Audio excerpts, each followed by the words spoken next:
भाई आप लोगों ने जो ज्ञापन दिया है, किस मामले को लेकर ज्ञापन दिया और क्या चाहते हैं आप लोग? विगत हमने देखा 23 तारीख को एक संतोष वर्मा है गटर की औलाद, उसने बोला है कि ये आरक्षण छोड़ देगा अगर ब्राह्मण बेटियां कोई दे दे। ब्राह्मण बेटे भी हैं, बेटा अपने बाप की औलाद है तो ब्राह्मण बेटों को भी बुला के दिखा, इनसे संबंध बनवा के दिखा, फिर से इसकी औकात समझ में आएगी। ये आरक्षण ले नहीं ले, हमें क्या लेना देना इससे। ब्राह्मण बेटियां क्या इसलिए है कि ये सार्वजनिक मंचों पे ये बोले? जिस दिन हमने हथियार उठा लिए इनके घर में घुस के इनकी पैदाइश से याद करा देंगे कि हम क्या है, हम ब्राह्मण कहलाते हैं, हम शास्त्र तो शस्त्र दोनों की विद्या रखते हैं।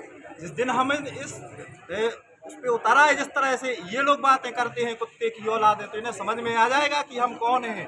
तो हम बिल्कुल संविधान को मानने वाले हैं और अभी संवैधानिक तरीके से आवेदन निवेदन कर रहे हैं, लेकिन इसकी एक समय सीमा है, फिर हम इस मामले के यहाँ खत्म नहीं होने देंगे। रामायण में आपने एक संवाद देखा होगा, हमारे सर पर अभी मौत घूम रही है, हम अगर मार नहीं पाएंगे तो मरेंगे, लेकिन स्थितियां वो निर्मित करेंगे कि इनकी नस्लें याद रखेंगी। या तो ये बोलना बंद करें, इनका रहना मुश्किल कर देंगे इन हरामखोरों का। सोचो इतने बड़े पद पे रहते हुए इसने कितना पक्षपात किया होगा, कितनी बहन बेटियों के साथ इसने क्या नहीं किया होगा। इसकी नस्लें याद रहनी चाहिए। पत्रकार महोदय, आप सब भी जागरूक लोग हैं, क्या इस तरीके के बयान मतलब शासन में अपन लोगों में सभ्य समाज में स्वीकार हैं? आप लोगों के लिए भी ये क्वेश्चन है, केवल मेरी बहन बेटियों की बात नहीं है, ये बहन बेटियों की बात है जो हर घर में होती हैं। उसने हर घर को चैलेंज किया है। अगर अब हम जागरूक नहीं हुए तो कब हुए? जब वो हमारे घरों में घुसने लगेंगे हम तब जागरूक होंगे। भैया मैं इस मामले में शांत रहने के लिए तैयार नहीं हूँ, मैं अकेला ही निकलूंगा, लेकिन निकलूंगा। जय दादा परशुराम, जय परशुराम। देखा है डेरा और बोला बोल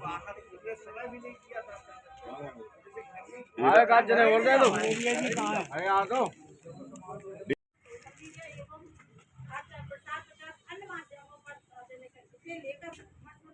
कैसे नहीं रही आप किधर से ले?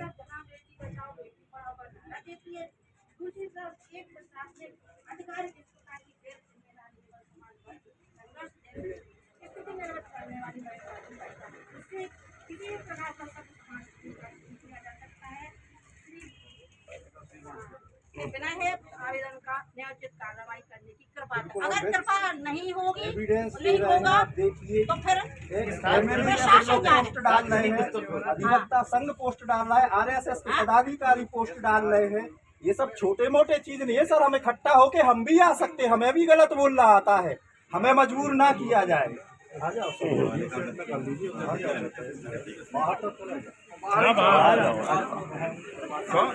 सुबोध ID का है।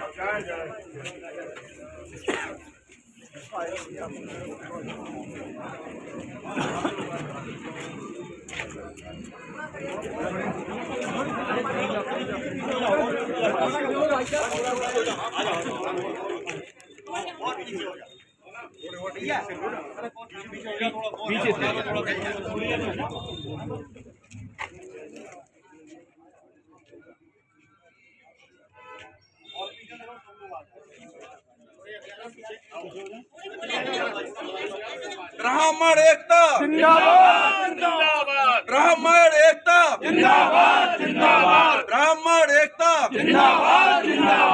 जय जय परशुराम, जय परशुराम, जय जय परशुराम, जय परशुराम। सब लोग बोलो यहाँ पर कुत्ते के लिए, उसको फाड़ के रख देंगे हरामखोर को। यहाँ काफी है, मरेंगे मारेंगे। इस तरह बेटियों से बोलेंगे, इनके घर में बम पटक देंगे हम। मुझे ऊपर करो FIR, जेल जाने के लिए तैयार हूँ। संतोष वर्मा मुर्दाबाद, मुर्दाबाद। कुत्ते की औलादों को जूते मारो सालों को, कुत्ते की औलादों को जूते मारो सालों को। तो सामने आके बात नहीं करते जय जय परशुराम, जय जय परशुराम।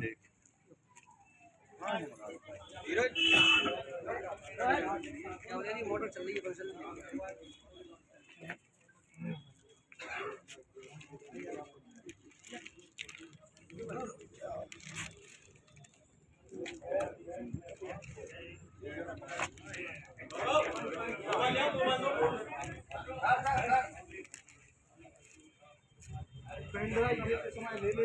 ले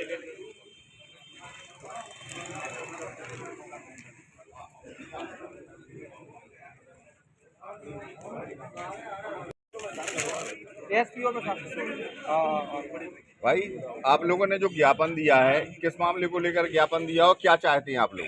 विगत हमने देखा 23 तारीख को एक संतोष वर्मा है गटर की औलाद, उसने बोला है कि ये आरक्षण छोड़ देगा अगर ब्राह्मण बेटियां कोई दे दे। ब्राह्मण बेटे भी हैं, बेटा अपने बाप की औलाद है तो ब्राह्मण बेटों को भी बुला के दिखा, इनसे संबंध बनवा के दिखा, फिर से इसकी औकात समझ में आएगी। ये आरक्षण ले नहीं ले, हमें क्या लेना देना इससे। ब्राह्मण बेटियां क्या इसलिए है कि ये सार्वजनिक मंचों पे ये बोले? जिस दिन हमने हथियार उठा लिए इनके घर में घुस के इनकी पैदाइश से याद करा देंगे कि हम क्या हैं, हम ब्राह्मण कहलाते हैं और शास्त्र तो शस्त्र दोनों की विद्या रखते हैं। जिस दिन हम उस पे उतारा है जिस तरह से ये लोग बातें करते हैं कुत्ते की औलाद है, तो इन्हें समझ में आ जाएगा कि हम कौन हैं। तो हम बिल्कुल संविधान को मानने वाले हैं और भी संवैधानिक तरीके से आवेदन निवेदन कर रहे हैं, लेकिन इसकी एक समय सीमा है। फिर हम इस मामले के यहाँ ख़त्म नहीं होने देंगे। रामायण में आपने एक संवाद देखा होगा, हमारे सर पर अभी मौत घूम रही है, हम अगर मार नहीं पाएंगे तो मरेंगे, लेकिन स्थितियां वो निर्मित करेंगे कि इनकी नस्लें याद रखेंगी। या तो ये बोलना बंद करें, इनका रहना मुश्किल कर देंगे इन हरामखोरों का। सोचो इतने बड़े पद पे रहते हुए इसने कितना पक्षपात किया होगा, कितनी बहन बेटियों के साथ इसने क्या नहीं किया होगा। इसकी नस्लें याद रहनी चाहिए। पत्रकार महोदय, आप सब भी जागरूक लोग हैं, क्या इस तरीके के बयान मतलब शासन में अपन लोगों में सभ्य समाज में स्वीकार हैं? आप लोगों के लिए भी ये क्वेश्चन है, केवल मेरी बहन बेटियों की बात नहीं है, ये बहन बेटियों की बात है जो हर घर में होती हैं। उसने हर घर को चैलेंज किया है। अगर अब हम जागरूक नहीं हुए तो कब हुए? जब वो हमारे घरों में घुसने लगेंगे हम तब जागरूक होंगे। भैया मैं इस मामले में शांत रहने के लिए तैयार नहीं हूँ, मैं अकेला ही निकलूंगा, लेकिन निकलूंगा।